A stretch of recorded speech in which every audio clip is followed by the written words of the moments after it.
Good morning बच्चों। बेटा, अपने लास्ट वाले लेक्चर में हम लोगों ने एलिंगम डायग्राम की स्टडी की थी, जिसमें हमने ये देखा था कि किस मेटल ओर के लिए या किस मेटल ऑक्साइड के लिए आपका कौन सा रिड्यूसिंग एजेंट स्टेबल होगा। वो सब हम लोग एलिंगम डायग्राम से कैलकुलेट कर रहे थे या निकाल रहे थे। और एलिंगम डायग्राम बच्चों था क्या? वो कर्व था डेल्टा जी और टेम्परेचर के बीच में। अब हम थ्योरी ऑफ पायरोमेटलर्जी को थोड़ा बहुत डिस्कस करते हैं। थ्योरी ऑफ पायरोमेटलर्जी में क्या है? पायरोमेटलर्जी में आपको पहले बता चुका हूं। पायरो का मतलब बेटा यहाँ पे हीट होता है, और मेटलर्जी मीन्स और से मेटल निकालने का जो प्रोसेस है, दैट इज मेटलर्जी। तो ये कह रहा है कि हम लोग यहाँ पे अब सबसे पहले जो हमने एलिंगम डायग्राम या थर्मोडायनेमिक प्रिंसिपल्स पढ़े, उसके ऊपर let us first discuss the reduction of metal oxide with carbon. हम रिडक्शन ऑफ मेटल ऑक्साइड की फिलहाल स्टडी करेंगे। रिडक्शन ऑफ मेटल ऑक्साइड किसके साथ बेटा? With carbon. ठीक है, देखना कैसे करेंगे। किसी भी मेटल ऑक्साइड को रिड्यूस करने की कोशिश करेंगे विद कार्बन। उससे पहले मैं आपको एक बात बता दूं, the process of extracting a metal by reduction of its oxide with carbon is called smelting.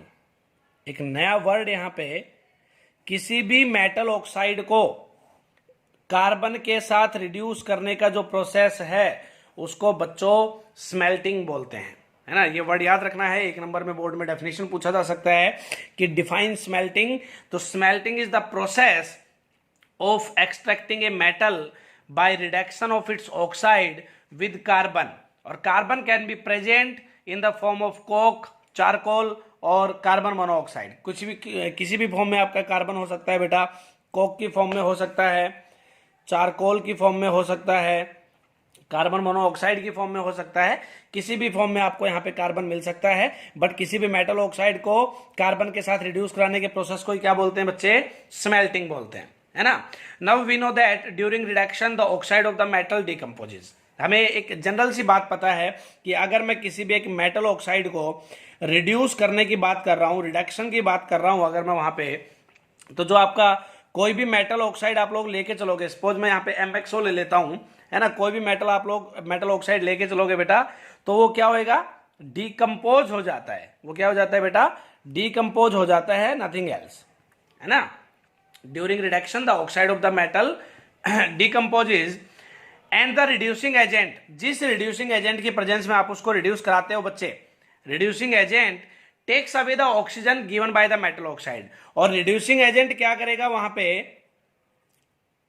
जो रिड्यूसिंग एजेंट है, आपको पता है रिड्यूसिंग एजेंट वो होते हैं जिनका ऑक्सीडेशन होता है, तो इसलिए मैंने यहाँ पे ऑक्सीडेशन वर्ड लिखा है। रिड्यूसिंग एजेंट क्या करेगा? ये जो मेटल ऑक्साइड ने अपना ऑक्सीजन दिया है ना, अब मैं सपोज यहाँ पे हम स्मेल्टिंग पढ़ रहे हैं, मीन स्पेशली कार्बन के साथ रिड्यूस कराने की बात कर रहे हैं। तो अगर मेरा यहाँ पे रिड्यूसिंग एजेंट कार्बन है बच्चों, तो ये कार्बन का काम क्या होगा? ये मेटल ऑक्साइड जिस ऑक्सीजन को देगा, ये इस ऑक्सीजन को लेके बाहर चला जाएगा। ये प्रोसेस हो गया, है ना। मेटल ऑक्साइड को रिड्यूस करने की बात थी। मेटल ऑक्साइड रिड्यूस होगा तो ऑब्वियस सी बात है ऑक्सीजन प्रोवाइड करेगा, है ना। मेटल ऑक्साइड है तो मेटल और ऑक्सीजन में टूटेगा, और जो रिड्यूसिंग एजेंट है वो क्या करेगा बेटा? उस ऑक्सीजन को लेके अपना ऑक्साइड बना लेगा, कार्बन मोनोऑक्साइड बना लेगा।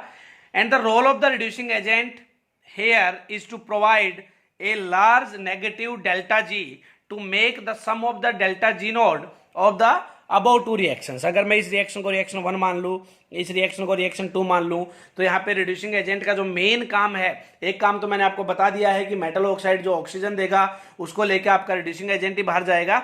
लेकिन अगर मैं इसके दूसरे काम की भी बात करूं बेटा, जो इंपॉर्टेंट काम है, that is to provide a large negative delta G to make the sum of the delta G of the about two reactions negative, है ना। क्योंकि आपको पता है कि डेल्टा जी का जो ओवरऑल वैल्यू है वो नेगेटिव आएगा, तभी बच्चे क्या होगा? अगर डेल्टा जी का ओवरऑल वैल्यू नेगेटिव आएगा तभी आपकी रिएक्शन फॉरवर्ड डायरेक्शन में फिजिबल होगी। ये हमने कल डिस्कस किया था थर्मोडायनेमिक प्रिंसिपल्स में। तो यहां पे इसका जो काम है, रिड्यूसिंग एजेंट का जो मेन काम है, वो लार्ज नेगेटिव वैल्यू प्रोवाइड करेगा डेल्टा जी की, ताकि इन दोनों रिएक्शंस के मैं जब डेल्टा जी का सम करूंगा तो ओवरऑल सम मेरा क्या आना चाहिए? नेगेटिव आना चाहिए, है ना। अब मैं एक इक्वेशन और लिख रहा हूं, उस पर ध्यान देना, which is actually the reverse of the reaction first. आपको रिएक्शन फर्स्ट और 2 क्लियर है ना। अब अगर मैं ये करूं कि मेरे पास ये कोई मेटल है, इसको मैं अगर ऑक्सीजन के साथ रिएक्ट कराता हूं दैट इज हाफ O2, तो ये क्या बनाएगा बेटा अपना मेटल ऑक्साइड बनाएगा। क्या बनाएगा बच्चे अपना मेटल ऑक्साइड बनाएगा।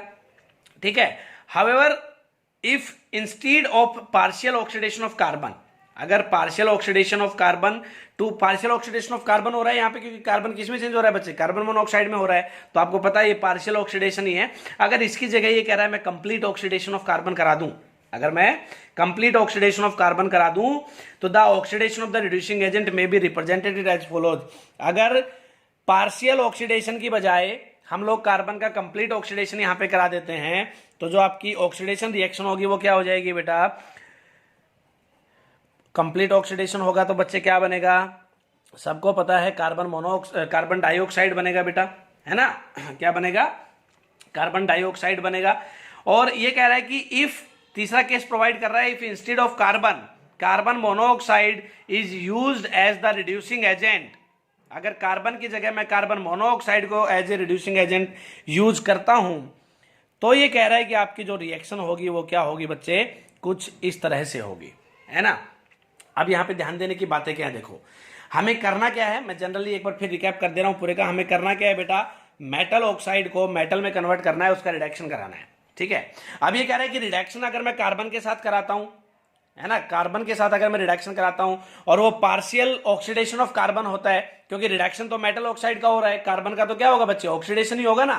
तो अगर कह रहा है पार्शियल ऑक्सीडेशन होता है तो कार्बन मोनोऑक्साइड बनेगा, लेकिन ये कह रहा है कि अगर कंप्लीट ऑक्सीडेशन होता है तो कार्बन डाइऑक्साइड का यहां पे मैंने क्या बना दिया, आधा मोल बना दिया बेटा।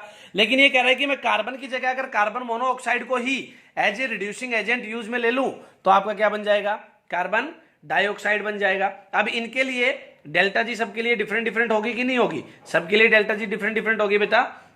तो ये कह रहा है कि अब अगर मैं इन इक्वेशंस को, मैं इसको इक्वेशन 3 मान लेता हूं, मैं इसको इक्वेशन 4 मान लेता हूं और इसको इक्वेशन 5 मान लेता हूं, मेरे पास 5 इक्वेशन हो गई हैं। मैं कर क्या रहा हूं, अभी हम डिफरेंट डिफरेंट मेथड्स बता रहे हैं किसी एक मेटल ऑक्साइड को सिंपल मेटल में रिड्यूस करने के। अब ये कह रहा है कि on subtracting equation 3 from each of the 3 equations that is second, fourth and fifth, अगर इक्वेशन 3 को मैं सेकंड, फोर्थ और फिफ्थ में से क्या कर दूं, सब्ट्रैक्ट कर दूं, तो हमें जनरल लास्ट इक्वेशन क्या मिलेगी, दैट इज MXO। मेरे पास मेटल ऑक्साइड था, अगर मैं उसको कार्बन की हेल्प से रिड्यूस कराता हूं बच्चे तो ये क्या बन जाएगा, XM प्लस CO। कार्बन के साथ रिड्यूस कराऊंगा, पार्शियल ऑक्सीडेशन है, CO बनेगा।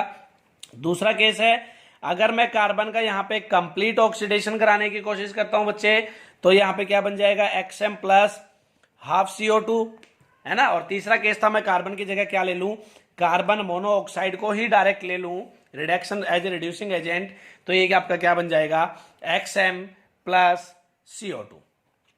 ये टोटल जो मैंने फिलहाल आपकी यहां पे लिखी है दैट इज इक्वेशन 6, 7 एंड 8।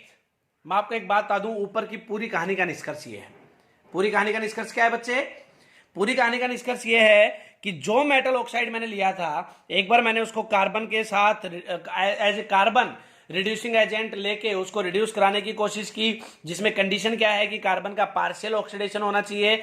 दूसरा केस है कि मैंने उस मेटल ऑक्साइड को कार्बन लेके ही, कार्बन को एज ए रिड्यूसिंग एजेंट लेके ही रिड्यूस कराने की कोशिश की, बट कंडीशन क्या है, कार्बन का कंप्लीट ऑक्सीडेशन होना चाहिए। और तीसरी कंडीशन क्या थी, मैंने कार्बन मोनोऑक्साइड का ही यूज करके उसको रिड्यूस कराने की कोशिश की, तो ये आपका ये इक्वेशन हुई। ये जो 3 इक्वेशन मैंने नीचे लिखी है 6, 7, 8 बेटा, ये ऊपर वाली आपकी टोटल इन 5 रिएक्शंस का निष्कर्ष है ना। आप चाहे सीधा इन पे फोकस कर सकते हैं, अगर ऊपर आप थोड़ा बहुत पजल हुए हैं, आई होप हुए नहीं होंगे, बट अगर थोड़ा बहुत पजल हुए हैं तो last moral of the story थी वो ये है ना।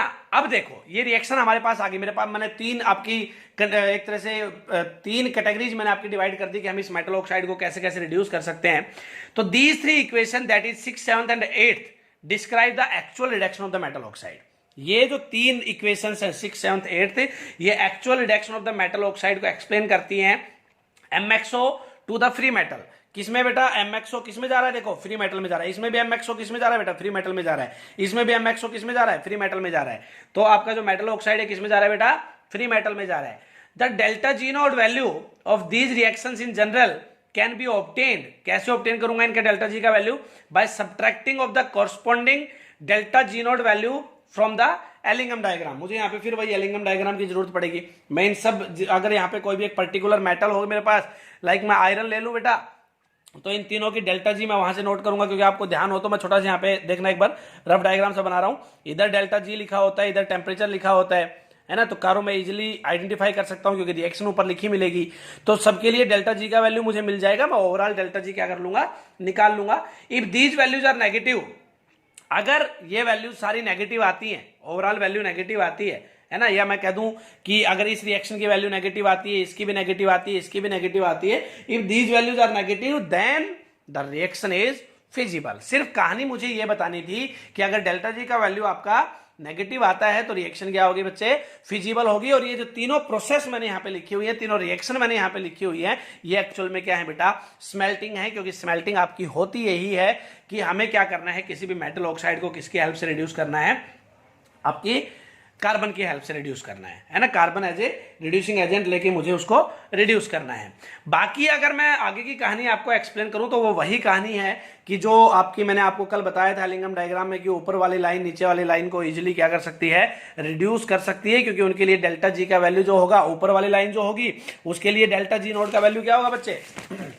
देखो मैं इधर एक बार रफली समझाने की कोशिश करता हूं फिर से। ये इस टाइप का ग्राफ था, इधर टेम्परेचर होगा, इधर डेल्टा जी होगा, है ना। तो मैंने क्या कहा था, ऊपर वाली लाइन नीचे वाली लाइन को इस टेम्परेचर तक रिड्यूस कर सकती है, इस पर्टिकुलर टेम्परेचर पे रिड्यूस कर सकती है। ऊपर वाली क्यों कर सकती है, एज ए रिड्यूसिंग एजेंट मैं इसको लूंगा, मेटल और मेरी ये होगी, इसका डेल्टा जी नोट का वैल्यू ज्यादा है, ज्यादा नेगेटिव है, ओवरऑल वैल्यू क्या आएगा, नेगेटिव आएगा। ओवरऑल वैल्यू नेगेटिव आती है, रिएक्शन क्या होगी, फॉरवर्ड डायरेक्शन में क्या होगी बेटा, फिजिबल होगी। ये बात थी बस, फॉरवर्ड डायरेक्शन में रिएक्शन क्या होगी, फिजिबल होगी। ठीक है ना। तो ये था आपका टोटल स्मेल्टिंग और we can say theory of the pyrometallurgy. अब हम थोड़ा डिस्कस करते हैं बेटा effect of temperature on free energy change of the overall reduction process, है ना। इफेक्ट ऑफ टेम्परेचर की स्टडी करते हैं, देखना एक बार। इफेक्ट ऑफ टेम्परेचर, सिंपल सी कहानी है ये भी। आपको सिर्फ एक फॉर्मूला अब तक इस पूरे चैप्टर में याद रखना है, जो मैंने आपको बताया, delta G equals to delta H minus T delta S, है ना। Since on increasing the temperature, अगर मैं टेम्परेचर को इंक्रीज कर देता हूं, the value of delta H and delta S nearly remains constant. आपकी जो डेल्टा एच और डेल्टा एस का वैल्यू है टेम्परेचर बढ़ाने पे, वो नियरली कांस्टेंट ही रहेंगे, ज्यादा इफेक्ट पड़ेगा नहीं, है ना, नेग्लिजिबल हम इसको मान लेंगे। Therefore the value of delta G not becomes more negative. देखो टेम्परेचर बढ़ा दिया, इन वैल्यूज पे हम कह रहे हैं कोई इफेक्ट है नहीं ज्यादा, और टेम्परेचर का वैल्यू मैंने बढ़ा दिया, तो ये वैल्यू ओवरऑल क्या हो जाएगा, मोर नेगेटिव, है ना बच्चे। ये वैल्यू ओवरऑल क्या हो जाएगा बेटा, मोर नेगेटिव हो जाएगा, क्योंकि आगे नेगेटिव का साइन है। तो अगर टेम्परेचर बढ़ा दूंगा तो डेल्टा एस पे तो चलो मान लिया कोई इफेक्ट नहीं पड़ रहा है, बट टी डेल्टा एस तो पूरा बढ़ रहा है ना। अब टी डेल्टा एस बढ़ रहा है तो क्या होगा, डेल्टा जी आपका और नेगेटिव हो जाएगा। ठीक है भाई। This means that if a particular reduction process does not occur at a lower temperature, it may occur at a higher temperature. इसका मतलब ये हुआ कि अगर कोई नॉर्मल प्रोसेस आपकी लोअर टेम्परेचर पे प्रोसीड नहीं हो रही है, तो इसका मतलब वो हायर टेम्परेचर पे प्रोसीड हो सकती है, क्योंकि टेम्परेचर बढ़ाने पे डेल्टा जी मोर नेगेटिव होता जाता है। The only thing we have to do is to select the temperature in such a way that the delta G naught of the overall redox reaction becomes negative. देखो effect of temperature में हमने क्या बताया कि अगर suppose मेरी किसी एक नॉर्मल टेम्परेचर के ऊपर रिएक्शन फॉरवर्ड डायरेक्शन में फिजिबल नहीं हो रही है, तो हम क्या करें, उस टेम्परेचर को बहुत ज्यादा बढ़ा दें। टेम्परेचर बढ़ाओगे, डेल्टा जी नोड की नेगेटिव होने की पॉसिबिलिटी क्या हो जाएंगी, ज्यादा हो जाएंगी बेटा। डेल्टा जी नोड की अगर पॉसिबिलिटी नेगेटिव होने की ज्यादा होगी है, तो रिएक्शन क्या होगी आपकी, फॉरवर्ड डायरेक्शन में फिजिबल होगी। तो ये टेम्परेचर बढ़ाने का इफेक्ट था डेल्टा जी के ऊपर, ये रिएक्शन की फिजिबिलिटी के ऊपर, है ना। तो आज के लेक्चर में आपको सिर्फ इतना ही डिस्कस करना है बेटा, थ्योरी ऑफ पायरोमेटलर्जी या स्मेल्टिंग क्या है ना। हमने जैसे कार्बन के साथ आपकी किसी मेटल ऑक्साइड को रिड्यूस करके दिखाया, यहाँ पे कार्बन के साथ हमने जो आपको यहाँ पे रिड्यूस करके दिखाया, उसमें तीन तरह से रिड्यूस करके दिखाया। कार्बन के पार्शियल ऑक्सीडेशन के साथ, कार्बन की कंप्लीट ऑक्सीडेशन के साथ, and carbon monoxide as a reducing agent लेके, है ना। तीनों केसेस में आपको बताया कि कौन सा फिजिबल होगा, जिसका डेल्टा जी आपका नेगेटिव आता जाएगा, वो रिएक्शन क्या होती जाएगी, फिजिबल होती जाएगी। तीन केस क्यों लिए बेटा, क्योंकि तीनों के स्मेल्टिंग है। कार्बन आपकी कोक की फॉर्म में हो, चारकोल की फॉर्म में हो, कार्बन मोनोऑक्साइड की फॉर्म में हो, तीनों केसेस को हम क्या बोलते हैं बच्चे, स्मेल्टिंग ही बोलते हैं। लेकिन आपको यह ध्यान रखना है कि अगर किसी एक मेटल ऑक्साइड को हम रिड्यूस कर रहे हैं कार्बन के साथ, carbon as a reducing agent लेके, और वहां पे अगर कार्बन का पार्शियल ऑक्सीडेशन होता है तो प्रोडक्ट क्या होंगे, कंप्लीट ऑक्सीडेशन होता है तो प्रोडक्ट क्या होंगे, और कार्बन मोनोऑक्साइड होता है तो प्रोडक्ट क्या होंगे बेटा। ठीक है, इन सबको हम लोग अच्छे से पढ़ेंगे, जो आपको मैं नोट्स दूंगा उनमें आपको अच्छे से पढ़ना है। आगे वाले लेक्चर में हम लोग एप्लीकेशन ऑफ पायरोमेटलर्जी को डिस्कस करेंगे बेटा। और एक बात और बता दूं, जो छोटे छोटे वर्ड मुझे कुछ बच्चे भेजते हैं डाउट में, आप थोड़ा सा वेट करें, इस चैप्टर में आपके सारे वर्ड आगे आने वाले हैं, एक भी वर्ड हम नहीं छोड़ेंगे। आईआईटी और नीट पॉइंट ऑफ व्यू से ना मैं कुछ ज्यादा एक्स्ट्रा कराऊंगा बच्चे, और ना ही कुछ कम कराऊंगा, है ना। तो आप थोड़ा सा वेट करें, सारे के सारे वर्ड आगे आने वाले हैं, है ना। बहुत सारे वर्ड आएंगे आगे, छोटे छोटे वर्ड हैं, एक एक नंबर के डेफिनेशंस हैं। ठीक है, तो आपको जितना मैंने अभी कराया है आप उसको अच्छे से करके अपना प्रिपेयर होकर रखें। ठीक है, कल आगे आने वाले लेक्चर में हम लोग डिस्कस करेंगे बेटा application of pyrometallurgy. Thank you.